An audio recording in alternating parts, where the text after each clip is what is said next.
Alright, so welcome back to another video. In today's video, I am going to break down two trades that I actually ended up taking today. And as you can see here, I've already gotten stopped out at break even after my first TP got smashed. So let me just break down what happened today, what I was seeing on the day. But in today's, before I took today's trade, I was actually not looking for any bearish trades. I had a bullish bias today because before market opened, we can literally see the price hasn't taken out this London lows right here. Sorry, this Asian lows right here. But the S&P 500, literally, we hadn't taken out Asian and London, right? So, in my opinion, I still feel like we should be bullish because also this 10:45 a.m. candle wasn't taken, and if you look here, this 10:45 a.m. candle, this 10:45 a.m. candle, has been taken.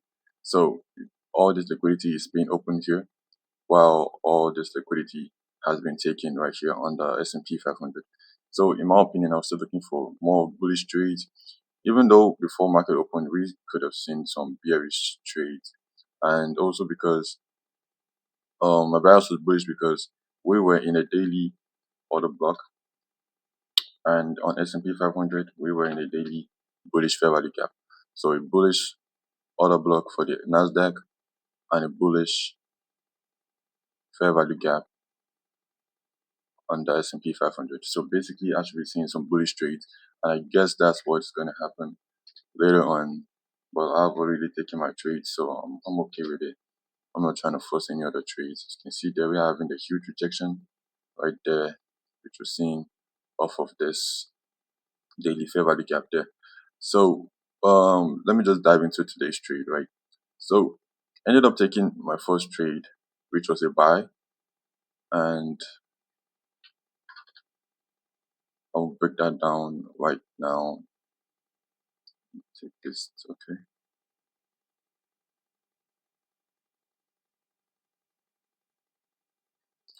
Okay, so this was my first buy trade right here. So basically, we ended up coming all the way down to this daily order block consequent encroachment, and on the S&P 500, we didn't go to the consequent encroachment or that daily fair value gap, but it's okay, right? But what do we see here? We went down and took out these short-term lows, this Asian lows, sorry, this London lows. The London lows are the red ones. So we ended up taking this London lows. But on the NASDAQ, we've already taken out the London and the Asian session lows, and we're really diving deeper. So overall, we are creating a bullish SMT, right? Because we've already taken out all these lows. But on the S&P 500, we've only taken out the London lows, right? So at this point, I am seeing an SMT, and I am also going to treat this as a Judas swing because as price opened, we instantly pushed to the downside. Obviously, we did push a little bit to the upside, but we didn't take any buy side liquidity. But now we swept this sell side liquidity right here, and as price is pushing, I'm treating this as a Judas swing, right? So I just need to see this fair value gap get in first, and I needed to see that on the NAS100, right? So when price is going above this consequent equipment of this fair value gap here, this bearish fair value gap here, I ended up taking my buy trade right here. So exactly right here, as price was pushing, I ended up taking my buy trade right there into longs right here. My stops was literally just at this low, right? And then my first TP was right here. And my second TP was at the 8:30 open. But I ended up closing manually when I realized that we had an SMT, right? So right here, as soon as price took out this highs, I immediately closed all my two positions right here on this buy trade because, bro, we might actually respect this fair value gap that is above us right here. And we've literally not even closed above this fair value gap. We've not even fully invested. Only took a buy because we closed above the consequent encroachment of that fair value gap, right? So, in my opinion, this wasn't really the A++ setup that I was looking for. So I immediately closed the trade and try not to hold any longer. And then when I started seeing this reaction to the downside, I waited for this fair value gap to close, right? And for this candle to close below this fair value gap, creating an inverse fair value gap, right? Same thing happened here. We created an inverse fair value gap. As soon as I saw that, I instantly took my my sell trade, sorry. I'm trying to take it back. Immediately I saw that, it instantly took my sell trade off of that bearish fair value gap there and that inverse fair value gap. Here we have a bearish fair value gap, and here we have an inverse fair value gap.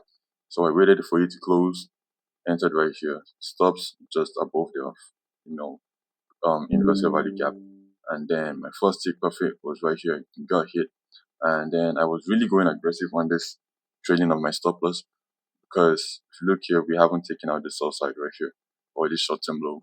Well, we did on the Nasdaq. So ideally, I was supposed to see a reversal. So that's why I was really going so aggressive on my um trading of my stop loss. Right. So my stop loss ended up being here, and I ended up getting stopped out right there. But it was okay for me, right? I was okay with how much I already made. And here you can see we have a bullish SMT right there. You can see the bullish SMT divergence right there. We've already inversed this fair value gap.